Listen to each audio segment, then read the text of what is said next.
मालक चिखल बसलाय, आता काय करू? डाळके भरून ठेव जा. बरोबर.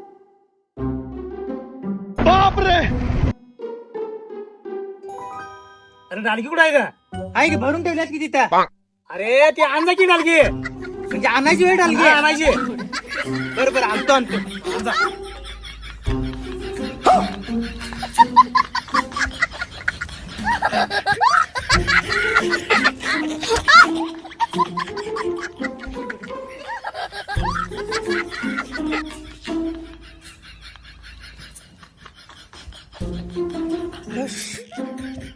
चालेल तू. अरे बघ्यास कुठं आहे? तुम्हीच म्हटला की डालगी घेऊन या फक्त. तुझ्या मारी आणजा बघ्या जाऊन. म्हणजे बघ्याचं डालग्यात भरून आणायचं. भरून आणायचं. मग तसं कोणा सांगितलं का? आणजा भरून शान आहेस. कामावर ठेवायला नाही तुला. बघा तुमची काय म्हणते. बघतो जा.